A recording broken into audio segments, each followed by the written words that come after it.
ہمارے چینل کو سبسکرائب کریں، ساتھ ہی بیل آئیکن کو کلک کریں اور آنے والا بیان سب سے پہلے سننے کے لیے بیان آپ فیس بک پر سن رہے ہیں تو پیج کو فالو ضرور کریں۔ شکریہ۔ ایک تفسیر میں بھی عرض کیا، بعض لوگوں کو ایسا لگتا ہے کہ رمضان میں لوڈ شیڈنگ ہوتی ہوگی، کچھ خزانہ خدا میں بچت کے لیے لوگوں کو بھوکا اور پیاسا رکھا جاتا ہے، کچھ رزق بچا لیا جائے۔ نادانو، اللہ رب العزت جو پوری کائنات کا رزاق حقیقی ہے، اسے کسی چیز کی کمی نہیں ہے۔ یہ روزے جو فرض کیے گئے خزانے میں بچت کے لیے نہیں، بلکہ ہمارے جسموں کی اور ہماری روحوں کی اصلاح کے لیے، ہماری روحوں کی اصلاح اور جسموں کی اصلاح کے لیے ہمیں تقویٰ ملے۔ میں آپ کو بتاتا ہوں، ایک سوال میں آپ سے پوچھتا ہوں، آج رمضان میں یہ بہت ضروری ہے، کیونکہ رمضان ہونے کے بعد بھی سب کو پتا ہے کہ چاند دکھتے ہی اللہ شیطانوں کو قید کر لیتا ہے، یہ سب کو پتا ہے۔ حدیث پاک میں بھی سرکش جنات اور شیطان دونوں قید ہو جاتے ہیں، ان کو قید کر دیا جاتا ہے، جب تک چاند نہیں دکھے گا یہ نہیں آئیں گے۔ لیکن جو 11 مہینے ہم بلیم ڈالتے تھے شیطان پر کہ ہم سے برائیاں ہو گئی، گناہ ہو گئی، کیوں؟ ارے شیطان ایسا کرا دیا، شیطان ویسا کرا دیا۔ اب رمضان میں کون کرا رہا ہے؟ شیطان تو ہے نہیں، پھر فجر میں سوتا کیوں ہے؟ بغیر نماز پڑھے ٹانگ پھیلائے ویسی نماز قضا کر رہے۔ کون سا شیطان تمہیں سلایا؟ ابھی تو شیطان ہے نہیں۔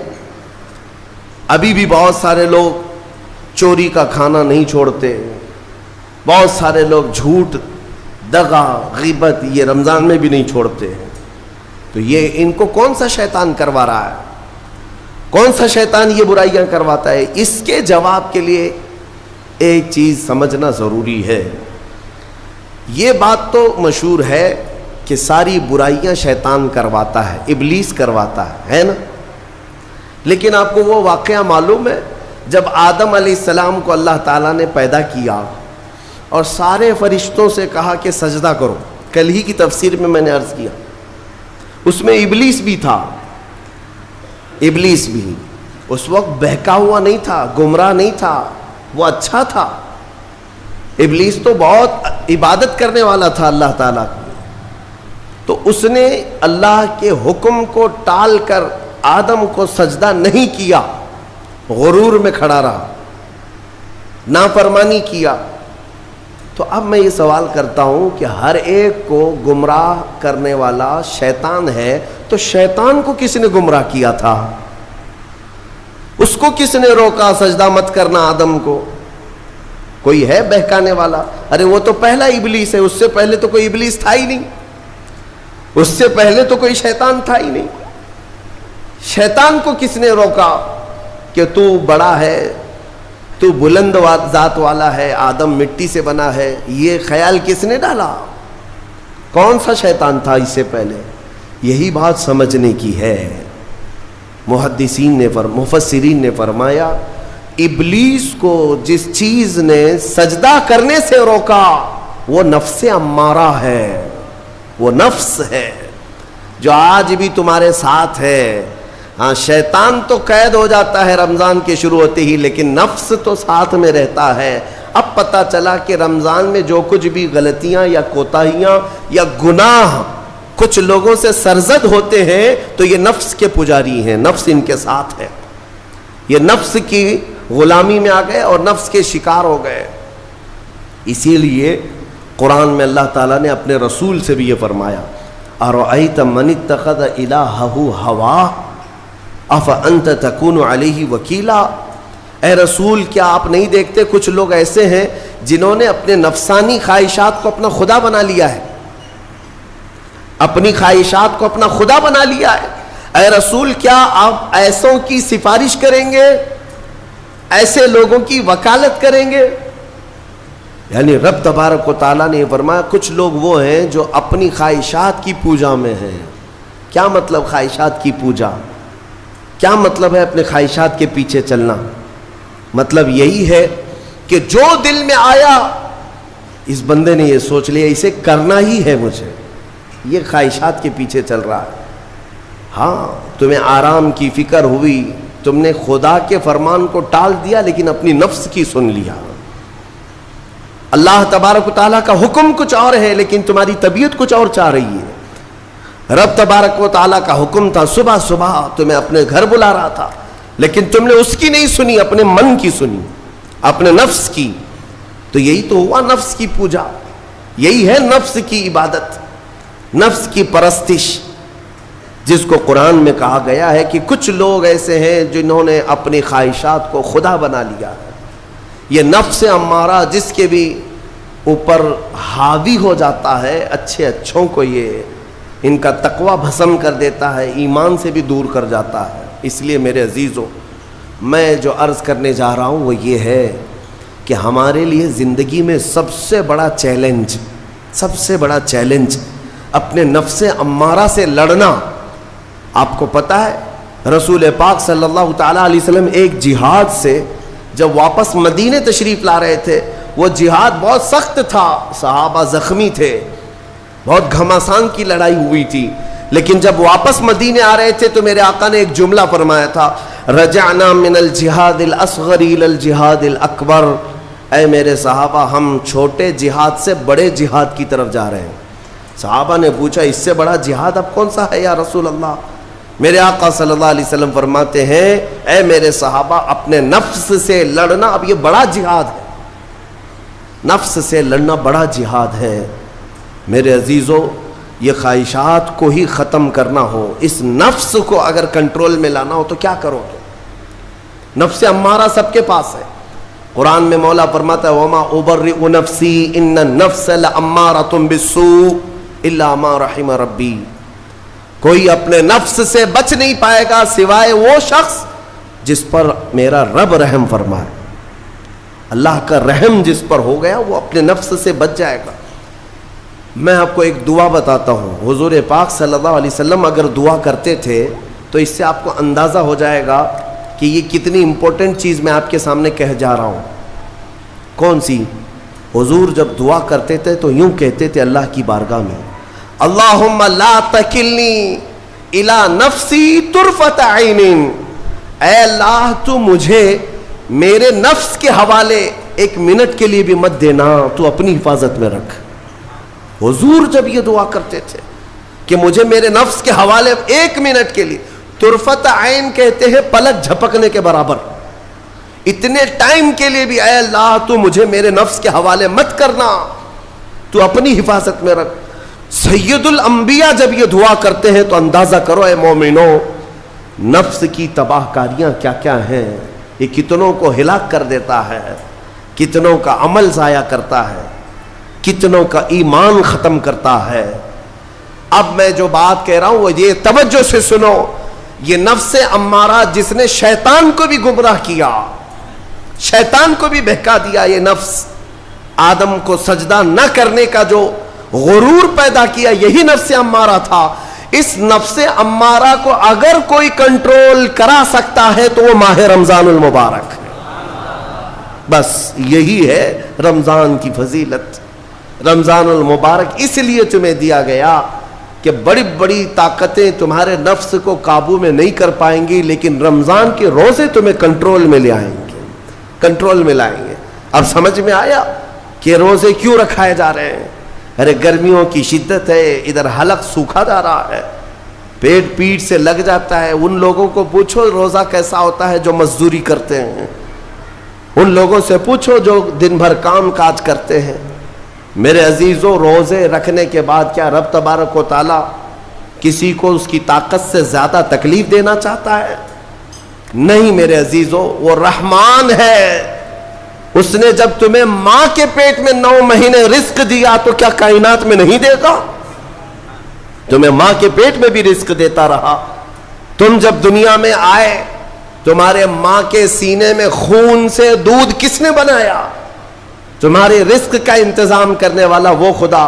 اگر تمہیں حکم دیتا ہے کہ صبح سے لے کر شام تک بھوکے رہو تو یہ اس کا ظلم نہیں بلکہ یہ عین کرم ہے، اللہ تبارک و تعالیٰ کا رحم ہے تم پر کہ وہ مولا ہماری اصلاح چاہتا ہے کہ ہمارے اندر تقویٰ آ جائے، جسم میں بھی اور روح میں بھی۔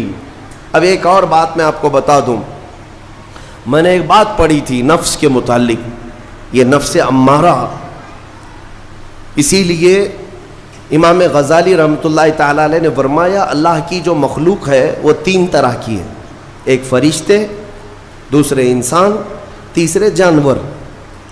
یہ 3 الگ الگ قسم کی مخلوق ہیں، کیونکہ اللہ تعالیٰ نے تینوں کو جو چیزیں دی ہیں ان میں فرق ہے۔ فرشتوں کو اللہ نے عقل دیا ہے، نفس نہیں ہے۔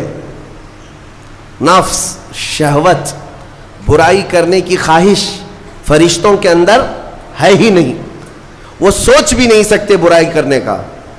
فرشتوں کو اللہ نے عقل دیا ہے، اور عقل عزت والی چیز ہے۔ اور جانوروں کو اللہ نے نفس دیا ہے، عقل نہیں، عقل والے نہیں ہیں جانور، عقل والے نہیں، لیکن نفس ہے، شہوت ہے، شہوت بھی ہے، نفس بھی۔ لیکن انسان ایک ایسی مخلوق ہے جسے اللہ نے عقل بھی دیا ہے، نفس بھی دیا ہے۔ مطلب یہ ہے کہ تمہیں اللہ نے ایک چیز فرشتوں والی دی ہے، ایک چیز جانوروں والی بھی دی ہے، دونوں تمہارے اندر ہے، عقل بھی ہے، نفس بھی ہے۔ لیکن امام غزالی فرماتے ہیں توجہ، جو بندہ نفس ہونے کے باوجود گناہوں سے اپنے آپ کو بچا لیا، وہ بندہ فرشتوں سے بھی افضل ہے۔ کیوں؟ فرشتے اس لیے بچے ہوئے ہیں کہ ان کے پاس نفس ہے ہی نہیں، اور تم بچ رہے ہو تو کمال کی بات ہے، نفس ہوتے ہوئے بھی گناہ سے بچ گیا تو اس انسان کا مقام فرشتوں سے بھی اعلیٰ ہے۔ لیکن ساتھ ہی امام غزالی یہ بھی فرماتے ہیں عقل ہونے کے باوجود اگر گناہوں سے نہیں بچتا تو پھر وہ جانوروں سے زیادہ ذلیل ہے، کتے اور خنزیر سے بھی گیا گزرا ہے، کیونکہ جانور تو بیچارہ معذور ہے، اسے عقل نہیں ہے، نفس ہے۔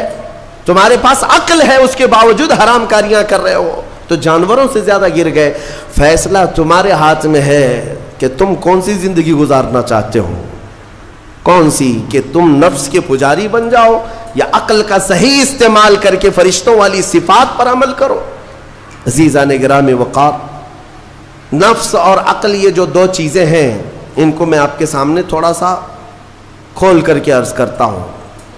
عقل جو ہے عزت والی چیز ہے، جسے بھی دی گئی ہے وہ عزت والا ہے۔ کیوں عزت والی ہے یہ عقل؟ پوری دنیا میں عقل کا ہی تو کمال ہے، جس کے پاس عقل ہے وہ بادشاہ ہے، جس کے پاس عقل ہے وہ لوگوں کو ہانکتا ہے، پوری دنیا کو ادھر سے ادھر کر سکتا ہے۔ عقل اور نفس جو ہے، نفس برائیوں کی طرف بلانے والا، عیاشی کی دعوت دینے والا، موج مستی کرانے والا اور اپنے آپ کو تباہ کروانے والا۔ اچھے بھلے نوجوان، 25 سال کی کڑیل جوانی ہے، کون ہے جو انہیں نشے کے اڈے پر لے جاتا ہے؟ کون ہے جو ان کو تباہ و برباد کرتا ہے؟ نوجوان کو اچھی طرح سے معلوم ہے کہ میں کوکین، افیون، ہیروئن لوں گا تو میرے جسم کے ساتھ کیا ہوگا، اسے معلوم ہے، لیکن اس کے باوجود عیاشی کروانا یہ نفس کی عادت ہے۔ کسی کے اوپر نفس غالب آتا ہے، کسی کے اوپر عقل غالب آتی ہے۔ عقل جس کے اوپر غالب آ گئی وہ اچھا آدمی ہے، نفس جس کے اوپر غالب آ گیا وہ شیطان کا پجاری ہو گیا، نفس کی سننے والا۔ اب یہ دونوں جو چیزیں ہیں میں بتاتا ہوں آپ کو۔ روایت میں ملتا ہے کہ جب اللہ نے عقل کو بھی پیدا کیا اور نفس کو بھی پیدا کیا تو اپنے سامنے حاضر کیا، عقل سے پوچھا کہ اے عقل بتا میں کون ہوں اور تو کون ہے؟ عقل نے کہا یا ربی انا عبدک وانت ربی، اے اللہ میں تیرا بندہ ہوں اور تو میرا رب ہے۔ عقل نے کیا کہا؟ میں تیرا بندہ ہوں اور تو میرا رب ہے۔ اللہ نے عزت سے نوازا، اقرار کیا نا بندہ ہونے کا، عقل نے اقرار کیا۔ پھر نفس کو بلایا، نفس سے پوچھا بتا میں کون ہوں اور تو کون ہے؟ نفس نے کہا انت انت انا انا، تو ہے میں ہوں۔ یہ غرور تھا نفس کے اندر، یہ گھمنڈ تھا نفس کے اندر کہ میں ہوں۔ نفس جس کے اندر غالب آتا ہے وہ آج بھی یہی کرتا ہے، میں ہوں، کسی کے سامنے کیا جھکنا ہے۔ تو حکم ہوا کہ اس نفس کو 100 سال جلایا جائے، 100 سال جلایا گیا اس کو۔ اس کو عذاب دیا گیا نفس کو. 100 سال بھگتنے کے بعد, آگ کی تپش بھگتنے کے بعد اسے پھر لایا گیا نفس کو. اللہ تعالیٰ نے پوچھا اے نفس بتا میں کون ہوں اور تو کون ہے؟ نفس نے کہا انت انت انا انا, تو ہے میں ہوں. غرور نہیں ٹوٹا, گھمنڈ نہیں ٹوٹا. حکم ہوا اللہ کی طرف سے فرشتوں کو, اس نفس کو اب 100 سال تک بھوکا اور پیاسا رکھا جائے, کوئی چیز نہ دی جائے. اسے سخت سزا دی گئی. بھوک اور پیاس کی نفس کو کوئی چیز نہیں دی گئی. 100 سال کے بعد پھر اس کو حاضر کیا گیا, پوچھا گیا بتا کون ہوں میں؟ نفس نے کہا اے اللہ تو میرا خدا ہے, میں تیرا بندہ ہوں. فرمایا بزرگوں نے کہ نفس کو اگر کوئی جھکا سکتا ہے تو وہ بھوک ہے, اسی لیے مولا نے رمضان کے روزے تم پر فرض فرمایا. نفس کو جھکا سکتے ہو, نفس کو کنٹرول میں لا سکتے ہو تو بھوک کے ذریعے سے. ہاں یہ بھوک اور پیاس یوں ہی نہیں دی گئی ہے. دنیا اگر سمجھتی ہو کہ مسلمانوں کو یہ بھوکا اور پیاسا رکھوایا جا رہا ہے تو انہیں کیا خبر ہے کہ روح کسے کہتے ہیں, نفس کسے کہتے ہیں. جو آلریڈی غلاظت میں پڑے ہوئے انہیں کیا سمجھ ہے. لیکن الحمدللہ ہمارا تصور ہے آخرت کا, ہمارے ہاں تصور ہے جنت کا, ہمارے ہاں تصور ہے جہنم کا, اللہ کی بارگاہ میں حساب کا. اس لیے ضروری یہ بن پڑتا ہے کہ ہم اپنی دنیا میں ہی اصلاح کریں. بیان اچھا لگا ہو تو لائک کریں, شیئر کریں اور چینل کو زیادہ سے زیادہ سبسکرائب کریں.